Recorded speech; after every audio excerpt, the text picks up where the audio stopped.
So I went to see The Waitress, which is the Sarah Bareilles musical, yesterday in London with my girlfriend, um, and it made me think about what it means to play melodically.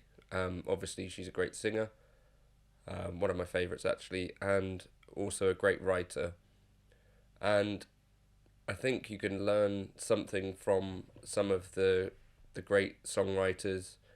Um, Now, although I like listening to quite a lot of pop music like 1975 or some stuff by Post Malone, you'll find that their melodies can sit within quite a limited range. Um, and in terms of interesting stuff going on, there's not necessarily much to take from it.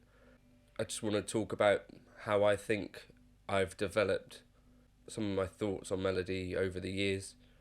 Um, but I think one of the key things that most of us grow up with are Disney, and some of those great songs kind of stick with you forever.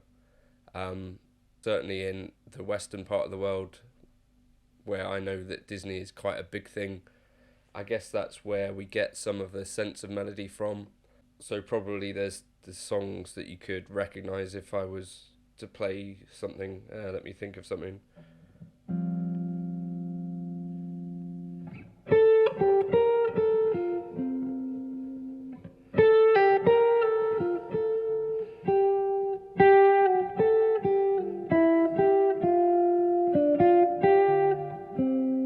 Something like that anyway.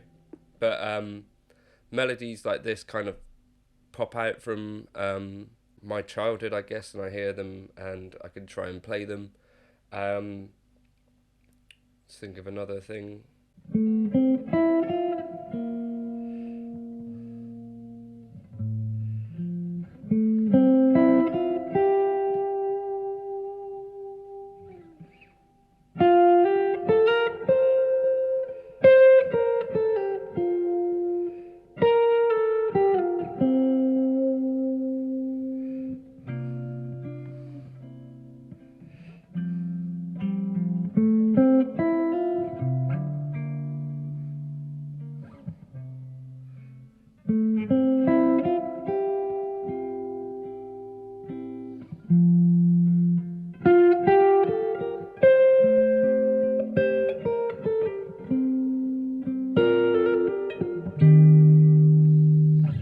Something like that.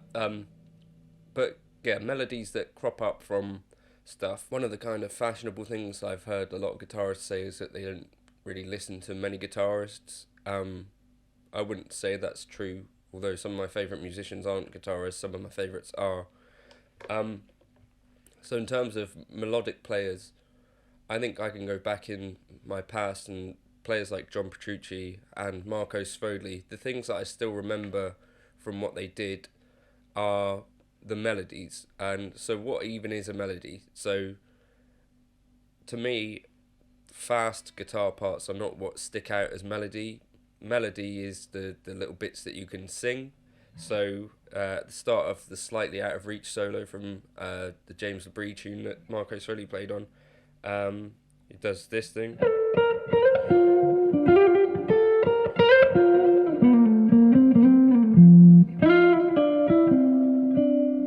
Something like that. That is memorable to me more so than the rest of the solo. The Spirit Carries On solo from John Petrucci is full of melody, particularly at the start, if I can remember it.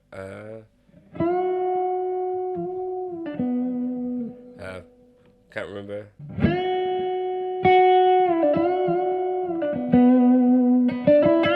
Even solos like Bon Jovi, Living on a Prayer, are things that we can sing along with, and you hear people sing along with them. So to me, the bits of a solo that will stick out and are the things that make a solo melodic are those bits that you could sing back. So as I said, it's fashionable kind of to talk about how you don't necessarily listen to many guitar players. I wouldn't say that's the case with me. I've listened to loads of guitar players. But when it comes to playing melodically, what I used to do and still do is play a lot of songs. So I'll play along with singers. So going way back, I would listen to all sorts of pop songs and just the ones that I like play along with. Even stuff that I don't necessarily, I'm not proud of liking. There's Taylor Swift songs from back in the day that I would play along with. So things like Dear John,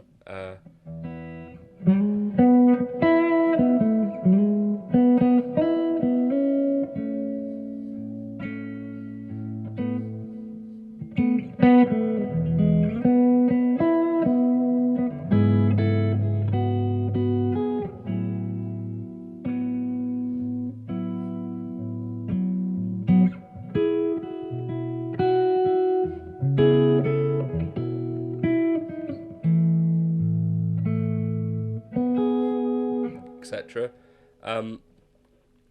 Anything you can hear and sing, to me, I think is worth working at playing it on guitar. So listen to lots of singers, listen to your favourite songs and work out how to play that on guitar. For me, I'm not thinking of notes. I've done this enough where I can kind of sense and guess my way through the thing, and often it'll be right, sometimes it'll be wrong. But that's kind of the fun of the thing, trying to express melodies on your guitar. And I guess what's happening in a solo is you're probably most of the time not going to think consciously, oh, I remember this song from here and I'll transpose it to this key and play it here. It's more just a spur of the moment thing, and sometimes a melody will grab you, and you might just think, oh, I'll just drop a bit of this into this solo. Some people will notice and some people won't, but it's kind of a fun thing to do. I'm going to talk about 3 things specifically that I think make your playing sound more melodic. So, one is articulation. So if you hear a lot of singers, you're not necessarily getting straight notes that sustain and then never move. You tend to have a thing called vibrato. Now, I'm not one of these people with like a crazy wide vibrato. I don't think that necessarily sounds more melodic than a smooth vibrato, but to have some movement in the note is a good thing, I think, often. So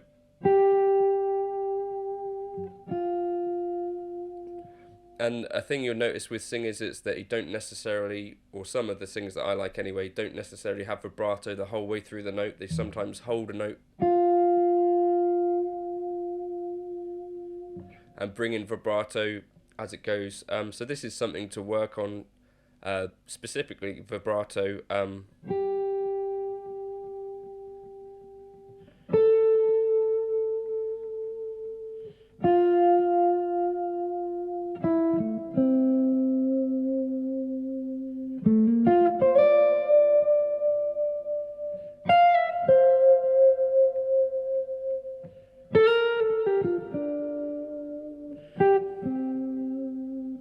And then, so think about loud and quiet, soft and loud. Dynamics is what we're really talking about here. With singing, the way that breath works, I think, I'm not an expert at all in this, but I think massive jumps between quiet and loud are probably not that common. But if you're going to go from quiet to loud in a short space of time, there'll probably be like a ramp up. So with guitar, we have like slightly less control over our dynamics than a singer, I would say, but try to keep consistency between.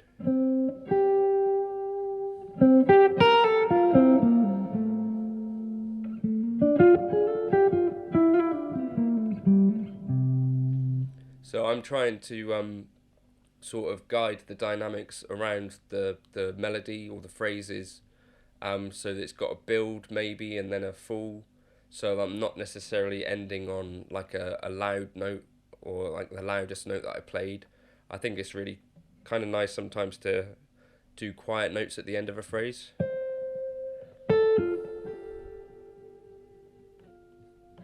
And little tail offs. Another thing about the guitar, once you've got compression and stuff,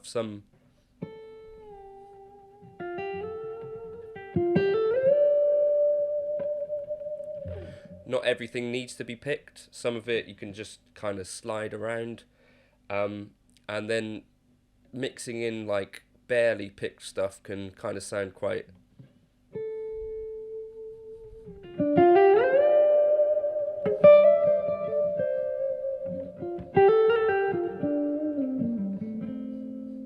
can kind of bring some life to whatever you're playing. And I also don't necessarily pick every note, kind of legato, pull off stuff, not strict or anything, and it's not necessarily conscious, but I'm trying to keep a smoothness to the line, not in any strict way, but just trying to keep things lyrical.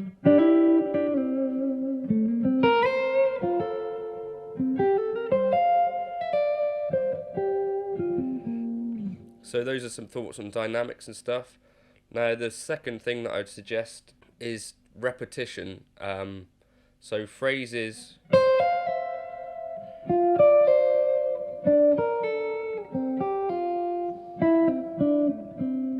So either you're keeping some rhythmic consistency in a phrase, or the shape of the phrase remains consistent and you're repeating it, or you're moving in sequence. So some of my favourite sounds are where you start off with a sequence of notes, a phrase, and then you move that down through a sequence. So for instance...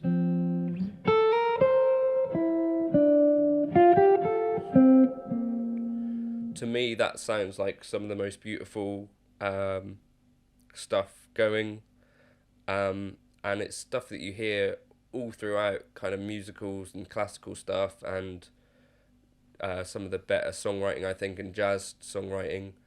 You don't find loads of it in modern pop music, but to me, it's the stuff that sounds really beautiful. So that's from, I think it's from the Disney tune I Can Go the Distance.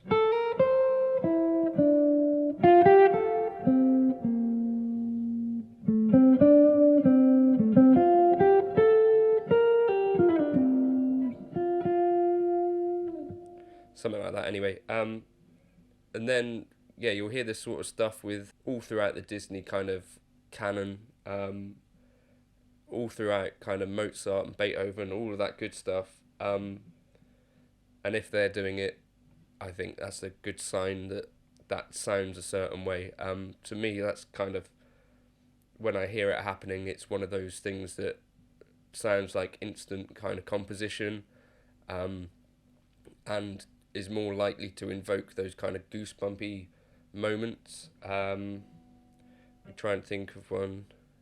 So yeah, in the song that I was playing earlier today, She Used to Be Mine.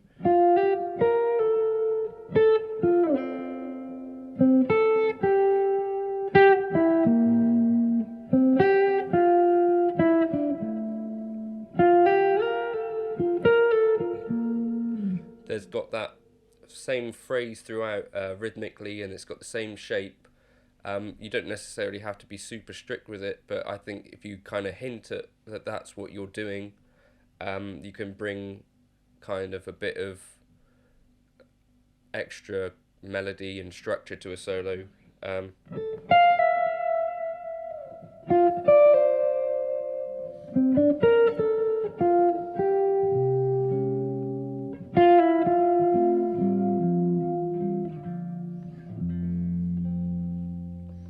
And then this is something that I work on a lot and that I'm making kind of new discoveries all the time, but timing is kind of a weird one. So everyone kind of has their own way of talking, and I think that timing is kind of a similar thing. What I've worked on most is trying to play consistently on the beat and in time. But when I listen to some of my favourite singers or favourite players, they're actually playing after the beat. I have a tendency to play before the beat, which is something that I don't like. But for instance, I was noticing that Sarah last night, there was loads of times where she's singing like quite considerably after the beat, and it's kind of got this relaxed, soothing feel to it. I guess this brings us on to the concept of phrasing and timing. So you hear a lot of people when they talk about improvisation and stuff to talk about how important space is in a solo, and yes, that's important to an extent. But if you listen to, for instance, a lot of gypsy jazz or a lot of bebop, the amount of space that is inherent to that genre or style, there isn't much space in, for instance, a lot of bebop. There is more space in ballads, but so it's quite common to hear 16th notes and 8th notes all through a solo, for instance, some Jimmy Rainey stuff or whatever. But equally, a player like B.B. King or John Mayer or someone like that will have a different way of phrasing, and there'll be a lot more space in what they play. There's a guitarist called Tim Miller, and there's a solo that he plays on one of Yannick Guizdala, if that's how you say his name. I'm not sure how you say it. Where he leaves tons of space, and I think it sounds amazing. There's Alan Holdsworth stuff where he leaves a lot more space than he did live. I think it's really down to the player and the mood. You know, sometimes you're not going to be wanting to leave space, but it's something to be conscious of at least, so you're not just letting it happen by accident. So often, I don't know if you've listened to much of my playing, but at the start of a solo, I will try to keep a bit more space around the notes and try and find something that's going to kind of carry through the solo a little bit, and then generally that will go out of the window. But don't be afraid to leave space.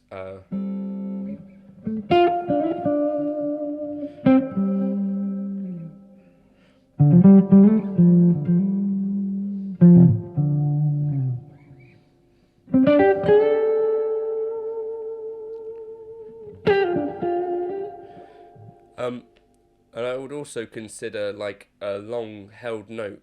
You could consider that as kind of a space or like a break. It's not like a saxophone where you're going to have to circular breathe or whatever throughout that note, or if you're a singer, so you don't necessarily have to think about it in exactly those terms, but maybe use other instruments as a framework. But if you're holding a note out,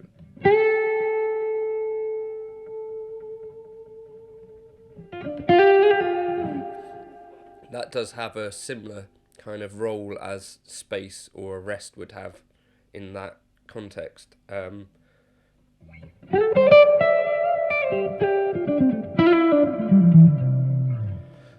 So when people ask me about practicing improvisation and stuff, what I try to say is that for at least some part of your practice time, I think it's important to try and repeat whatever you just did, so that you've got this consistent kind of listening to yourself thing going on. So in the first place, try to start doing this with like short phrases.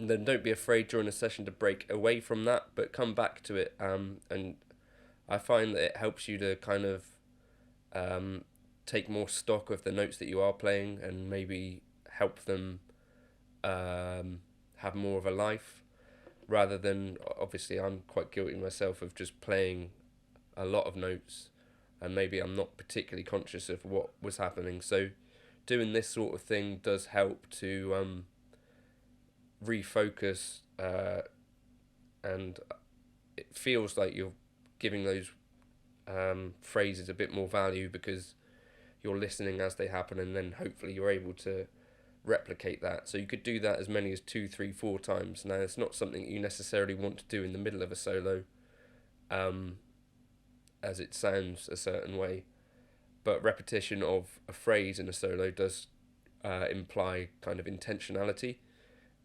So you could do something like,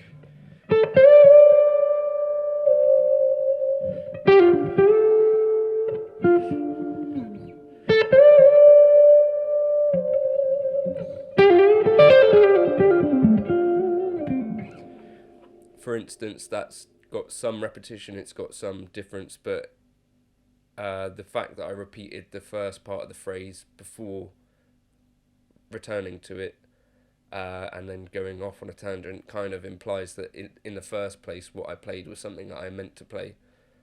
So you're kind of implying intentionality. So those are the first kind of things that I think about when someone is asking about melodic playing. First, what are you listening to? What are your sources for melody?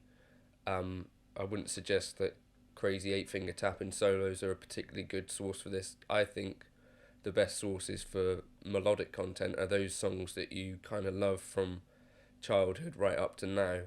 So use those as your inspiration. Try and play those melodies. They can be on guitar, they can be on kazoo, they can be on a xylophone.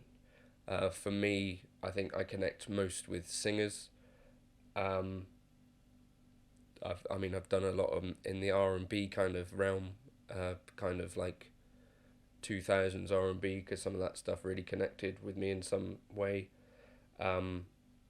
Female singers, Eva Cassidy's got a great kind of voice that you can, and songs with great melodies. Obviously, every week now I do jazz tunes, so I'm listening to people like Chet Baker and Peggy Lee for inspiration for how they approached a melody or like the head of a song.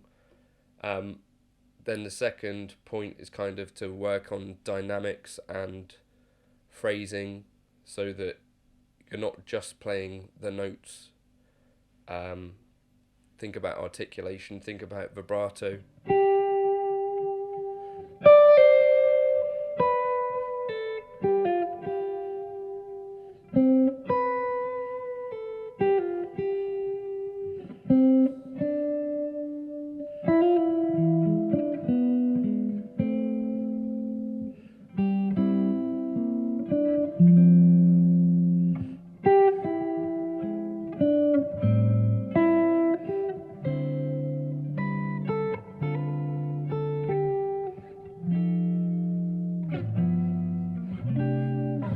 Trying to make the melody kind of sing and blossom, and have a direction to each phrase and some connectedness, so it's not just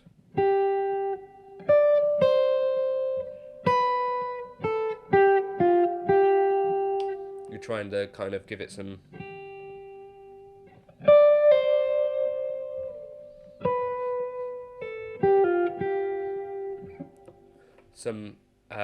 shape from other sources. So it's not just the notes, it's also the how you got to those notes, it's the vibrato at the end of those notes, it's how the note before sounded compared to the note after in terms of volume and all those kind of good things. And then also think about timing and phrasing. Are you going to have long connecting phrases? Are you going to have a few short phrases that reference each other? Are you going to develop an idea? Where are you going to play it on the beat? Are you going to be relaxed with the timing of a thing?